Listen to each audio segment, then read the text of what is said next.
G'day everyone, it's SDS SuperCoach, providing SuperCoach content for you. I'm here to present my Big J and Joe's top 8 predictions. So we're going to do one in each line. But first of all, let's introduce the boys from the centre bounce, Joe and Big J, the hardest working content creators in SuperCoach. How are we boys doing? You want to go first, Joe? How you doing? Yeah, I'm doing all right, man. How can I possibly be doing bad when I'm here with our good friend Steve from SDS SuperCoach, mate? I'm so happy to be here. Much love to you, Steve. Thanks for the invitation. I always love having collabs. It's very, very normal for you to be on our channel. Always great now to sort of repay the favor, come back on here. Of course, you're a fellow Fancast member as well. Looking forward to seeing you real soon. Thanks so much for having us on, man. Hey, Mate, I'm just happy to be here, as you say, Joe. It's good time when we don't have to do all the editing and all the background work. We can just give our opinions and then say, cool, love the video, subscribe to the channel, and we're done. So, yeah, just fantastic. Super Coach is here in a couple of days, and hey, more content, the better across the community, I say. of course, of Agreed. course. I'll tell you what, the way you guys have been going this preseason, I'm surprised you guys had time for me. You guys are killing it. So, all right, yeah, so as I said, we're doing it on Zoom. One day I'll figure out StreamYard, but we get a limited time at the meeting. So, look, I'll probably start myself and so I should reiterate here. Big J is going to do the midfield, his top 8 Mhm. prediction in the midfield. I'm going to, because there's only 3 spots, I'm still going to do my top 6 ruckman, and Joe from the centre bounce is going to do his top 8 forwards, because I've already done the top 8 defenders with Damo from Supercoach Edge. Shout out to that great man. He's a ripper bloke. So I'll start off with the ruck line, fellas. I'll set the tone, and we'll see how we go. All right. So look, personally, I'm not going to do it in order. I'm going to go off top 6, and there's been no planning, so we'll just do it on vibes here. So look, Mhm. I think first to start off, we've got Tim English. I think there is a little bit of concern with just, I guess, the percentage of Rory Lobb spending a bit more time in the ruck. But I do think that's still going to put Tim English right up there as probably top ruck as well by the end of the year. I mean, he does everything you want from a ruckman. I mean, obviously the hitouts aren't exactly there, but I think Tim English is going to be a fantastic ruck once again. Not too many people staying due to the price and maybe the Rory Lobb factor, but I don't think Rory Lobb will matter too much in my book. So he might not hit 128 average, because that is a fair good effort, but certainly around, I reckon, that 122 range, 123. I think that's pretty fair. So also in a contract year as well, he might want a big contract from the Eagles. So you want to put in a good shift. So I've got Tim English there. I think Rowan Marshall's hard to go pass up as well. I think he's a real sneaky option in Supercoach.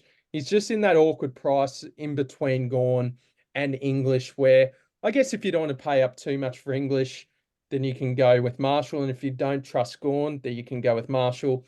He's in the prime of his career, still solo ruck.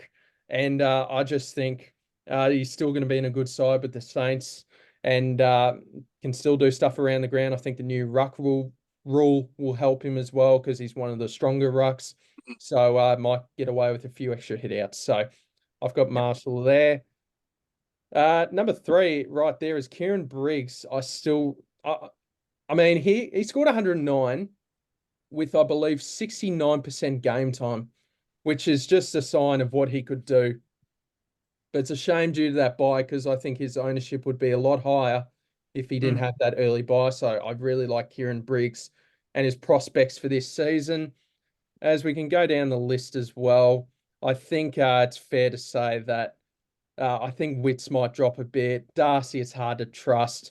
We're going to put Max Scorn in here, 583K. Obviously, only scored a 72. I think he's going to be an inconsistent type, obviously getting up there in age, but there will be matchups that he will destroy. There'll be matchups as well that he will also struggle with. So I think Gawn is super important for Melbourne's season. I still think he's in for a ripper year. 104 average last year. I think he's certainly capable of about, my guess would be, I think 110 would be a really good effort for Gorney. Mm. So just due to that inconsistency as well. There'll be some monster scores. There might be some dodgy ones as well. So I really like Max Gawn. And look, I'm going to throw Brodie Grundy in there. I mean, obviously the 139, we're off to a great start with that prediction. Yep. So, but I do think Grundy, he'll mainly be the solo ruck. McLean might pinch hit here and there. I don't think Laddams ain't getting into the side. So I do like the idea of Grundy potentially being a top 5, top 6 ruck. So I don't mind him there. And obviously new club, new sort of vibe about himself where he's in a new city. He's basically a new start of life where he can finish the prime of his career, being the solo ruck and truly showing what he's capable of. And now this is where, in my opinion, the top 5 is pretty obvious. Now I've got to think of a 6th. Look, yeah. Let's go with, I won't go with Draper. Sorry, Joe. Let's go with the old reliable Riley O'Brien. So, I guess there's risk of him being dropped because, I mean, it feels like if he puts in 2 stingers in a row, they just drop him. But look, I think Riley O'Brien, he's sort of the bloke where people don't really go there, but every year he just pops up as being one of the top price rucks. And I think they'll be the same again as Adelaide look to cement their charge into the top 8. So there are my top 6 rucks. Who feels ready to go with their top 8 forwards or top 8 mids? I'll go next. I'm not fussed. I Joe? got mine ready to go. All right, the floor's yours.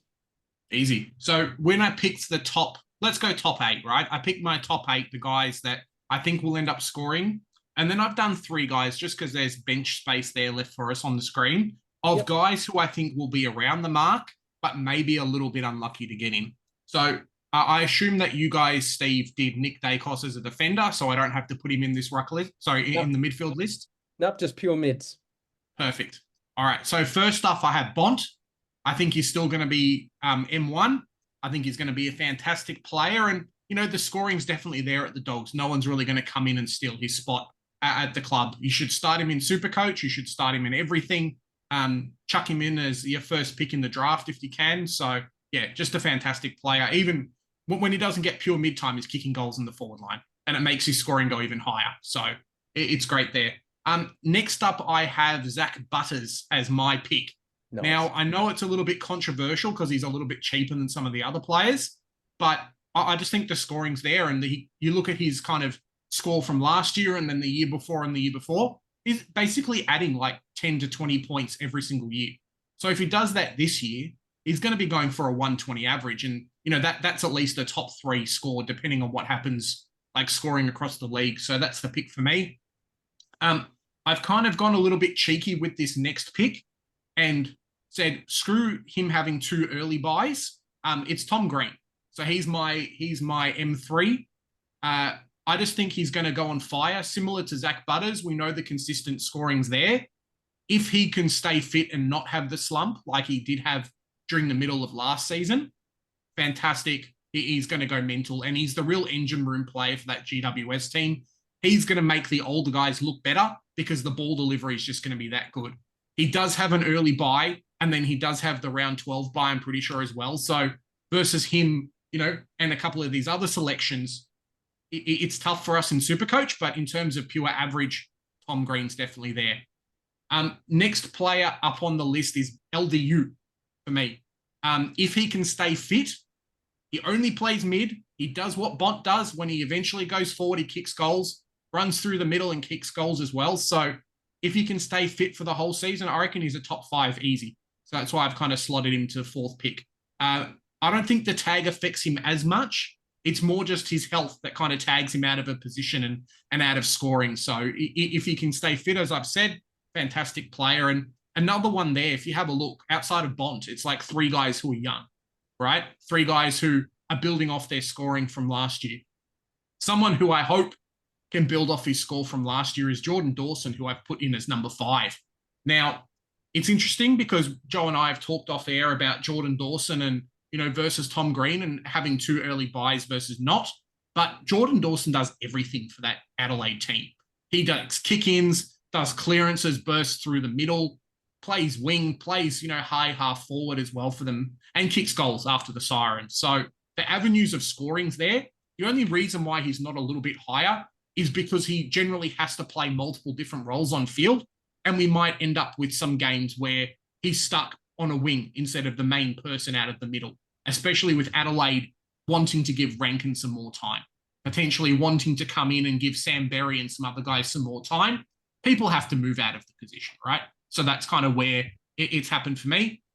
Number 6 up on my list is an old fella in Tom Liberatore, who no one picked last year in SuperCoach and ended up with like a 120 average barring his concussion years. So yeah, fantastic player. Definitely is one of the guys who, with Dunkley out of the team, has looked really well and come into his all, especially with Bailey Smith not being there. I think Sanders more complements Libba versus taking points away from Libba. So it's definitely what we're kind of looking for with that. I think, I've seen quite a few content creators and people picking him, even just as a starting M2, because they know what you're going to get, no early buys, and the Dogs' run I don't think is that bad for their midfielders. At M7, I currently have Christian Petrarca. Now, he might end up a little bit higher on the list, but with Oliver in the team, we know there's a little bit of a less scoring. And I think with Melbourne, they value his forward line craft too much, that he's going to have some times where he plays pure mid and then gets relegated to the forward line. It's not going to be similar to a Bont and a potential LDU where they will generate a lot of points from goals. Yes, Petrarca kicks goals and it's probably good for one a game, but I think like the Oliver factor and just not getting as much, he's going to be relied on to kind of power through that forward spot. So that's kind of why I have him a little bit lower on the list. And my M8 at the moment is Zach Merritt. So I think he's going to go from strength to strength. He obviously was 5th on the rankings last year and just scores really well. Post-buy, awesome scores at Marvel. And, we've heard Darcy Parish may be a little bit sore coming into round 1. Zach Merritt he's just Zach Merritt, basically. Best player at the Dons and scoring well. I'm not sure what you guys think of my top 8, but I'm happy to go into my my 3 kind of almost made it in, or take some opinions from you guys first. Yeah, Joe, you've done. Sorry, Jay. You've done an outstanding job with that. Yeah, good analysis there. I personally can't disagree. There's no one that really springs to mind as a bloke. Gee, he was a bit stiff. So and most of them, and you got a few in there with the real generation next sort of midfielders. Got some of the main dogs like Bont and Track and Libba. Got Merritt in there, Dawson, who can literally score everywhere. So, I really rate that top 8. What do you think, Joe? Yeah, 100%. Not too bad at all, Big J. Well done. I anticipate these next 3 might, I don't know, there's some, someone like a Clayton Oliver, for example, perhaps being in the next 3. I imagine it's strange to imagine Clary not a top 8 mid, but given the slow preseason and all the tumultuousness off the field, I can understand why you haven't gone him in the top 8. But yeah, no, I like it. Well done. Yeah, I mean, like if I have these 8 players as my 8 finishing mids in SuperCoach this year, I'll be very, very happy. Next up on the list is kind of my should have been picked but couldn't end up in the team. Clayton Oliver is there, as Joe kind of mentioned. I think the scoring's going to be there for him. Steve, Clayton Oliver? Yep. I think the scoring for him is going to be there, but there's going to be times when he's going to be rested, and I just don't know if his body's going to be as good starting the season, right? He didn't have a great preseason, obviously. Probably hasn't come into it fully fit, and I think that's going to affect him a little bit. So that's why I've kind of got him there. Next up on the list there, I've got is Rory Laird, as you're very lucky to have the mouse leaning over him. I just think kind of another year in the system, Adelaide moving a few more players through that midfield. And I think Rory Laird might end up getting asked to be a bit more accountable sometimes. We've seen periods last year where he almost was the run with man. He's the guy that, the opposition best mid got the ball and he was, had to go in and do those tackles and things like that. And there is some talk of him potentially playing some forward time. I don't know how much it's going to be. Hopefully for us in SuperCoach, it's enough to get DPP. But outside of that, we'll wait and see. And then my last up on the list I have is Errol Goulden as well. So someone who is another one of those breakout players. We know how good he was in SuperCoach last year and just in the AFL. And I think Sydney's going to take a little while to try and work out where all these mids are going to play. And eventually they're going to work out, hey, Errol Goulden's still our best player, and we shouldn't relegate him to the wing. Because when he does that burst through role in the midfield, the guy's a freak. So, yeah, there's a lot of players who are good for those like M9 to 11 to 12 to 15 spots. But yeah, that's kind of my top 8, top 11 this year. Thanks, Big J. You absolutely smashed that. I'll tell you what, you had obviously in the midfield, we've got a fair few choices here. So obviously, you know, poor old Dunkley and Sarong, even Lockie Neal couldn't make it. So it was a pretty tough list to build together. So thank you very much. So yeah, you've done a great job. Hopefully we get Laird in our forward line because we're dying for it. That would be awesome. Now, someone on the unfortunate end of having to predict the top 8 forwards, we've got Joe. Bit of the opposite. Yeah. Look, yeah, Joe, I'll let you cook. I'll keep it to the players who currently have forward status. I'm not gonna go out of my way to try and predict who's gonna get forward status in the future. That's just no, you can't. I was hoping Max Gawn would get it last year, and I was off by 1 centre bounce. So that cut me deep last year. But we'll start with these ones. I've said this all preseason. I think Sam Flanders is F1.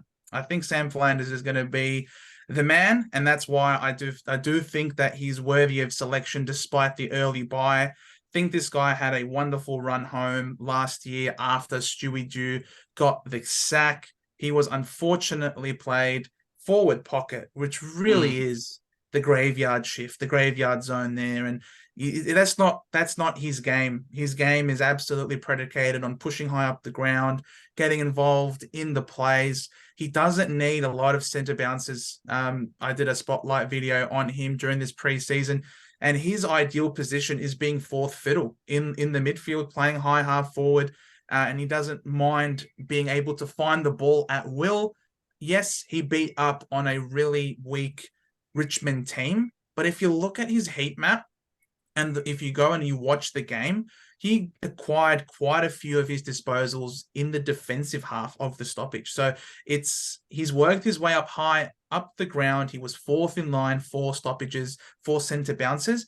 They ran a tight-knit 4 midfield group with Rowell, Anderson, Took Miller, and Flanders as number 4. And that's exactly the kind of role that we want to see from him. He did not have a great game by any stretch. It was just a decent, solid game. And for him to walk away with 124 is just absolutely ridiculous to me. This effortless scoring, despite some pretty bad kicks inside forward 50, to walk away with a 124, I think just goes to show that he doesn't necessarily have to have a world-beating performance. You just look at his teammate in Matt Rowell. He had to break records and have 20 clearances, and he only just came ahead of Flanders on the SuperCoach score sheet. So Flanders is my boy at F1. F2, I'm going to say it's Luke Jackson. Now, Jackson has obviously come in. There's the news has been hot off the press. Everyone is talking about this guy and talking about how much number 1 ruck time is he going to have with Sean Darcy. Is he out for 4 weeks? Is he out for 6 weeks? Is he out for 8 weeks? Is he out for 25 million weeks? Who knows at this point? It's all crystal ball stuff. And I'm more than likely willing to back all of the Western Australian media ahead of Tom Morris. Everyone says over there from WA that it's looking like he's going to be back in 3 to 4. I'm going to be conservative and say 4 weeks. These 4 weeks are going to be very decent for him as the number 1 ruck. He might have some assistance in the ruck, and it's not necessarily the easiest run. However, that enough will be able, I think, to catapult him up to the 2nd highest averaging ruck, or should I say forward, in the forward line for this year. 3rd one on the list. Now, this is where it gets a little bit interesting because these 2 are the ones that I was most comfortable and most set on. You might think this is a bit of, I suppose, recency bias, but you are correct, Steve-O. You are absolutely correct. It is I'm predicting Isaac Heaney is going to be the third highest scoring forward for the year. Is it an overreaction? Look, guys, I don't really think it is.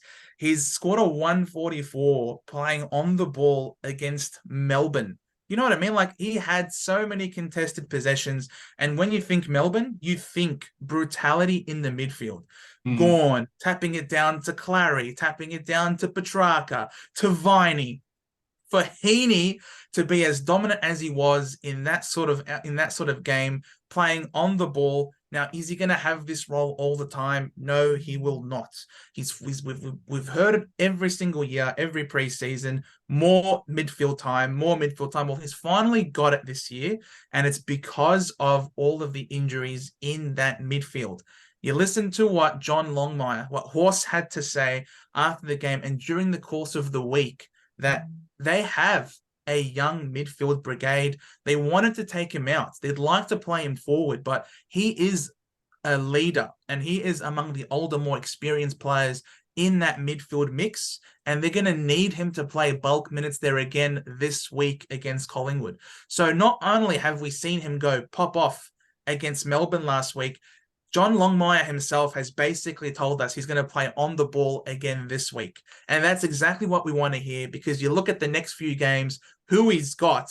He's got a ripping run. He's got Richmond. He's got Essendon. He's got West Coast. And you should anticipate big scores in each of those games before the bye. Isaac Heaney, I think, is the man at F3. Now, who do I think is going to be F4 for the year?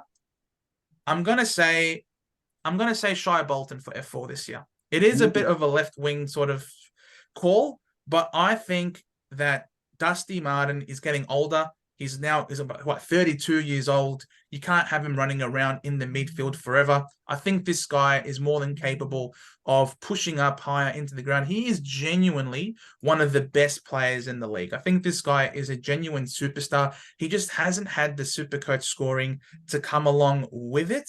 I think with the new coach, is going to be, I suppose, a new breath of fresh air. It was a tough gig last week. They're up against their old coach in obviously Dimmer Hardwick. I anticipate that they're going to bounce back. They're not going to be as insipid as they were last week. I anticipate there's going to be a very strong, I suppose, bounce back by Shai Bolton and the Richmond Football Club in general, which I think brings me to F5.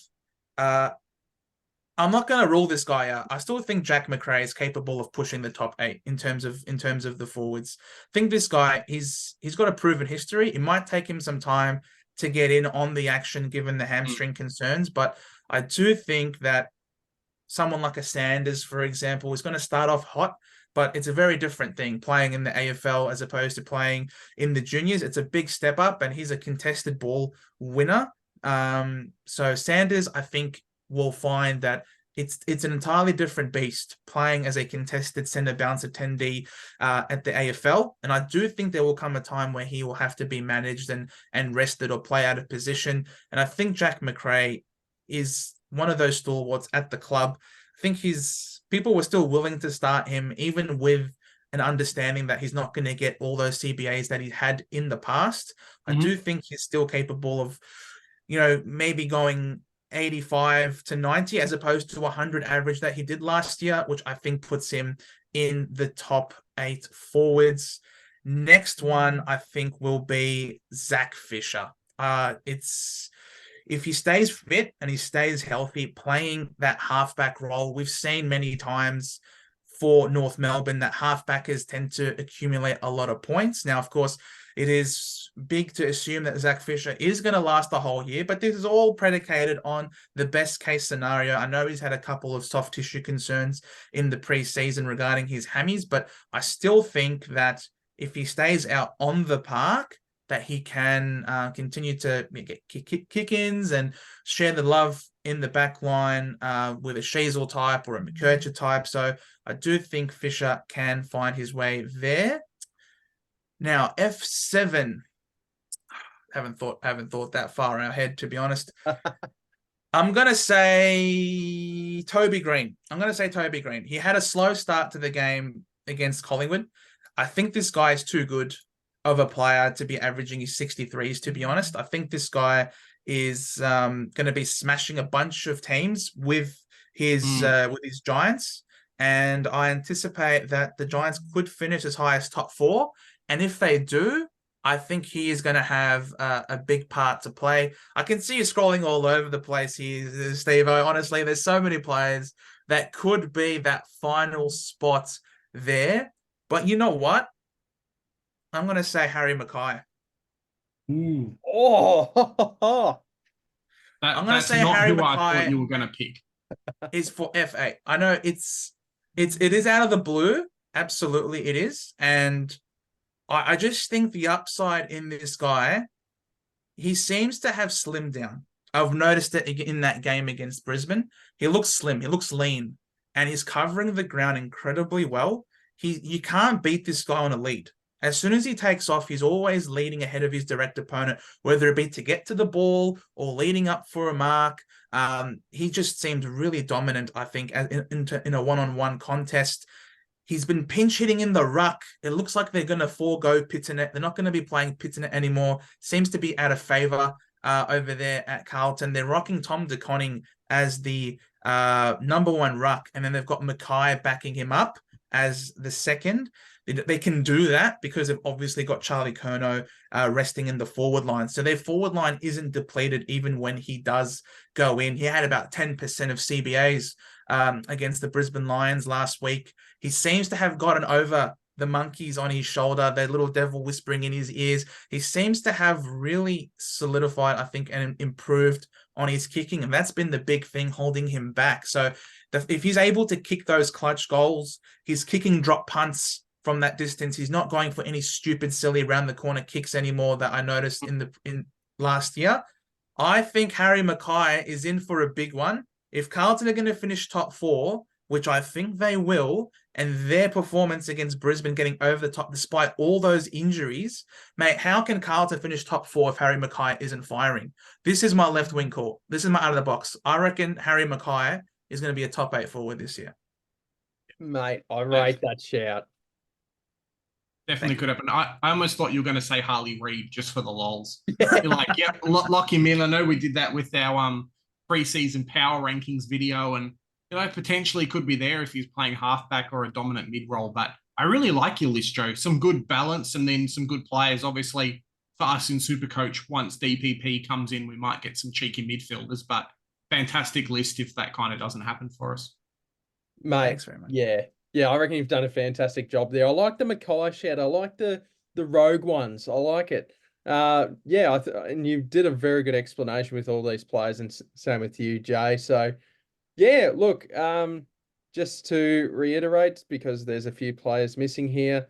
My top 6 rucks were Tim English, Rowan Marshall, Kieran Briggs, Max Gawn, Brody Grundy, and Riley O'Brien. And then the 4 missing here.